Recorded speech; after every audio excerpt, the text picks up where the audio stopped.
Hello，各位好，我是 Revision Lab 修整所的阿修，欢迎来到我的频道。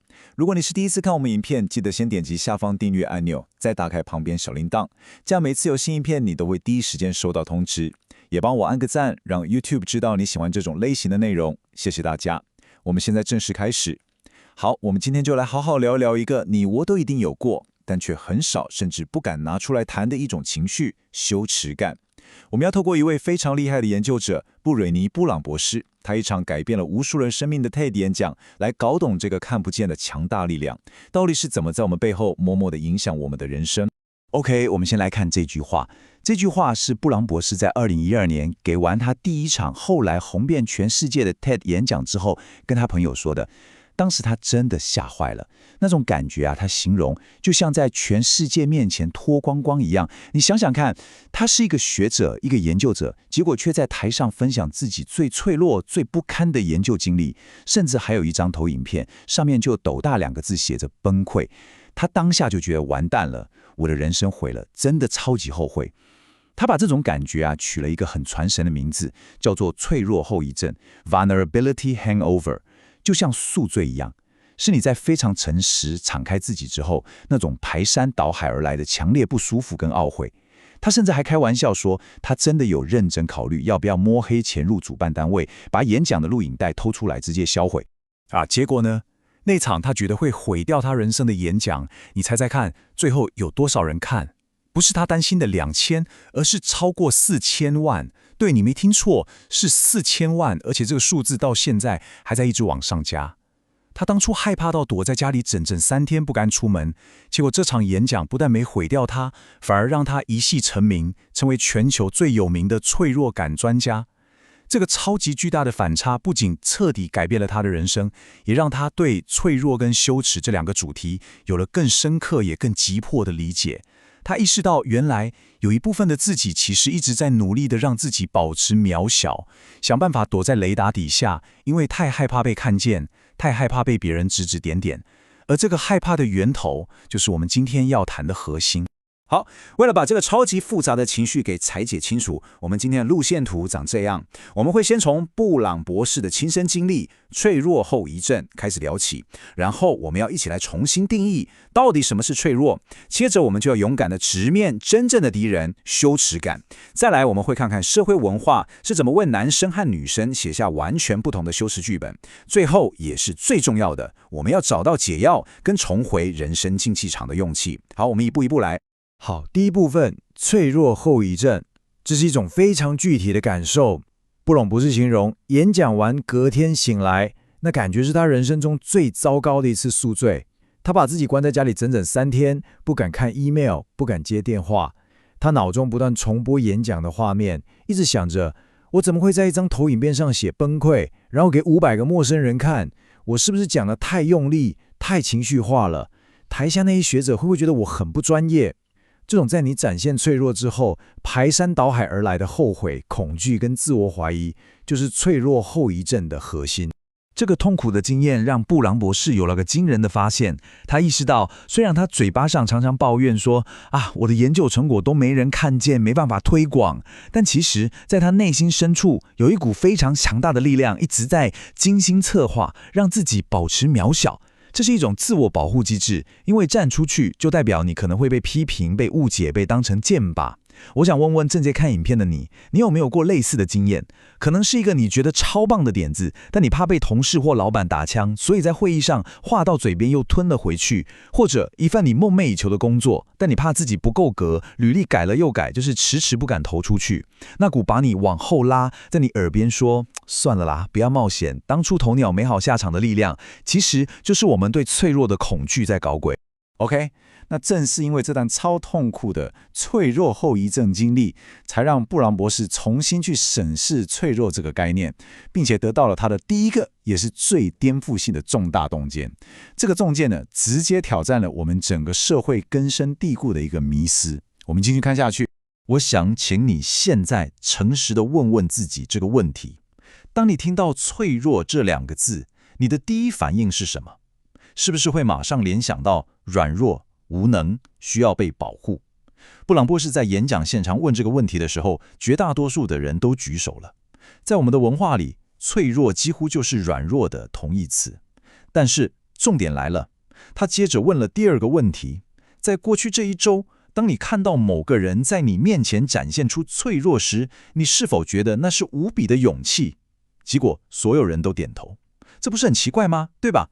发生在我们自己身上就觉得是弱点，但看到别人这么做，我们又觉得哇，这超有勇气的。这个巨大的矛盾就揭露了我们对脆弱的巨大误解。所以布朗博士给了脆弱一个全新的定义。他说，脆弱不是软弱，它是情绪的风险，是敞开，是不确定性。更重要的是，他下了这个结论：脆弱是我们测量勇气最精准的指标。每一次我们选择诚实，比方说第一次跟喜欢的人告白，或是跟老板要求加薪，那种心脏快要跳出来，你完全无法保证结果的感觉，那个就是脆弱，也就是勇气的展现。不是说我们要克服了恐惧才变得勇敢，不是，而是在我们感到恐惧的当下，仍然选择脆弱，那一刻我们就是最勇敢。接下来这点超级重要，布朗博士发现，所有我们渴望的美好事物，它们的源头都是脆弱。你看这张投影片上的清单：创新、创造力、信任、人跟人之间深刻的连接，它们的共通点是什么？就是全部都需要冒险，都需要面对不确定性。他举了一个超有趣的例子，自从他演讲爆红之后，很多大公司都来找他演讲，然后电话里都这样说：布朗博士，我们超爱你的演讲，我们公司现在最需要的就是创新跟改变，但是你来的时候可以不要提到脆弱或羞耻这两个词吗？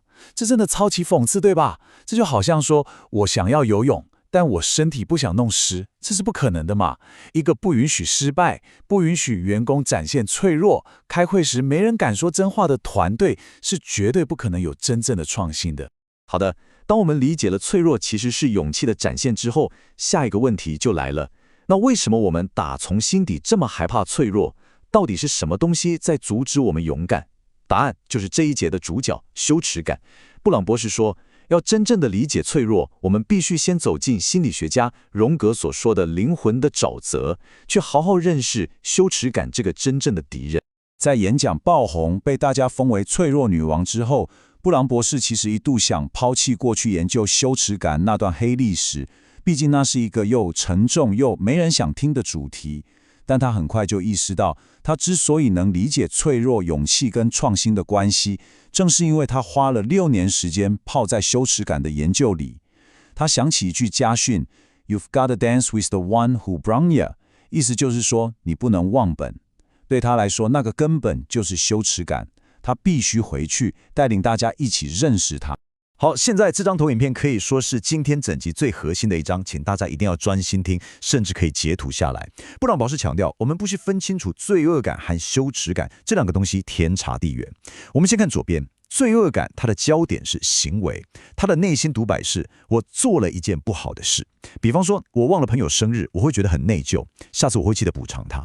所以，罪恶感是有适应性的，它虽然不舒服，但会驱使我们去修正行为，变得更好。当我们再来看右边的羞耻感，它的焦点完全不同，它攻击的是自我，它的内心独白是：我这个人很糟糕。羞耻感不是我做错事，而是我就是个错误。这种感觉是毁灭性的，是让人麻痹的。所以你看最后一栏，羞耻感跟忧郁、成瘾、暴力、霸凌、自杀等等所有负面的问题，都呈现高度正相关。简单总结一下，罪恶感让我们成长，而羞耻感则会摧毁我。了解了羞耻感的破坏力之后，我们还要知道一个更复杂的面向。羞耻感虽然是人类共通的情绪，但触发它的规则就常常被社会的性别期待所绑架。简单来说，社会用不同的标准为男性和女性量身打造了不同的羞耻感脚本。我们先来看女性。布朗博士说，对女性而言，羞耻感就像一张由各种互相矛盾、根本不可能达成的期望所织成的网，是一件让人无法呼吸的紧身衣。你看这几点，我们慢慢来看。你要把所有事都做好，家庭、工作都要兼顾，而且不只要做，还要做得完美。最变态的是第3点，你还不能让人看出来你很累，你很辛苦，要永远看起来毫不费力。除此之外，你还要保持和善、苗条、谦虚，并且要用尽所有心力跟金钱在你的外表上。这些要求本身就充满了矛盾，根本就是互相打架。一个追求事业成功的女性，可能被人家说不够顾家；一个专注家庭的女性，又可能被说没有自我。这种无所不在、永无止境的审视，让女性活在一种永远不可能赢的表演里面。那男性呢？跟女性那张复杂的网不一样。布朗博士发现，男性的羞耻感脚本可以浓缩成一条非常简单却无比沉重的戒律，那就是绝对不能被视为软弱。这几个字几乎就定义了传统男性气概的所有枷锁。永远要控制情绪，工作永远是第一位，要不断追求更高的地位。这在我们的文化里真的再熟悉不过了，对吧？我们常说的面子问题，还有那句“男人有泪不轻弹”，背后的核心其实都是对被看穿软弱的极度恐惧。布朗博士分享，有位男士曾经跟他说：“你叫我们要脆弱，要说出自己的故事，但我的太太跟女儿们，他们宁愿我死在我的白马战袍上，也不想看到我倒下来的样子。”这句话让他很震惊，他才发现，对男性来说，展现脆弱的风险可能更高，因为整个社会，甚至包含他们身边最亲近的人，都可能不允许他们这么做。好的，我们剖析了这么多问题的根源，现在最重要的部分来了，解决方案。既然知道了敌人是谁，我们到底该如何反击？如何找到重新走进人生竞技场的勇气？要打败敌人，就要先知道他的弱点。布朗博士说，羞耻感这东西就像培养皿里的霉菌，它需要3个东西才能疯狂生长，那就是秘密、沉默和论断。他最喜欢在我们耳边悄悄地说，只有你这样了，你一定有问题。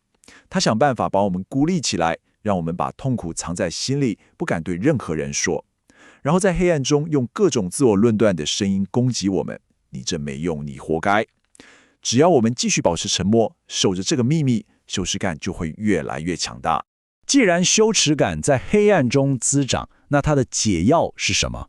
答案很简单，就是光。布朗博士说，羞耻感的万能解药就是同理心。如果你把同样的羞耻感倒进一个充满同理心的培养皿里面，它就无法存活。当我们鼓起勇气，把我们的挣扎告诉一个我们信任的人，而对方没有批评，没有论断，只是很温柔地看着我们，然后说出那2个世界上最有力量的字，我也是 Me too。 在那一刻，秘密被打破了，沈默被终结了，论断被同理心给取代了，羞耻感瞬间就失去了它的力量，因为我们终于知道我们并不孤单。同理心是解药，而这段话则是我们行动的号角。这是美国前总统老罗斯福一段非常有名的演说，叫做《竞技场上的人》。它的核心精神就是，人生的功劳不属于那些站在场边指指点点说风凉话的批评者，而是属于那个即使害怕，即使可能会失败，却依然选择走进场内，放胆去做 daring greatly 的人。而这又带出了最深刻也最残酷的真相。当我们站在竞技场的门口，准备要走进去尝试的时候，那个在我们脑中响起最尖酸刻薄的声音，通常是谁？那个说着“你还不够好，你以为你是谁啊”的声音，99%的情况下，就是我们自己。羞耻感就是我们内心最大的批评者，它会轮流播放2卷录音带。第一卷是“你永远不够好”，如果你不受影响，他就马上播放第2卷，你算老几？所以走进竞技场，不仅是要面对外在的挑战，更是要面对内心那个由羞耻感驱动的自我批评。所以今天的分析到最后，我想把这个问题留给你：你的竞技场在哪里？是在你的工作中那个你一直想争取的专案或升迁吗？是在你的人际关系里那段你渴望修复却又害怕开口的对话吗？还是在你的个人生活中那个你一直想启动却迟迟没有开始的梦想？我们都渴望等到自己刀枪不入、完美无缺的那一天，再风风光光地走进竞技场。但真相是，那一天永远不会到来。世界需要的不是完美的你，而是一个愿意带着不完美、带着脆弱、真实地走进场内的你。总结一下今天的重点：第一，脆弱不是软弱，它是我们测量勇气最精准的指标，也是创新与连结的发源地。第二，一定要分清楚羞耻感和罪恶感，前者攻击自我，具有毁灭性；后者针对行为，帮助我们成长。第三，羞耻感在秘密、沉默和论断中滋长，而它的终极解药是同理心。当我们能分享自己的脆弱，并对他人报以同理，我们就能战胜羞耻感，放胆去做。今天的内容就到这边。如果你觉得这集有帮助，记得马上点赞、加订阅、加开启小铃铛。我们正在冲订阅，需要你的支持。我是阿修，我们下次见，拜拜。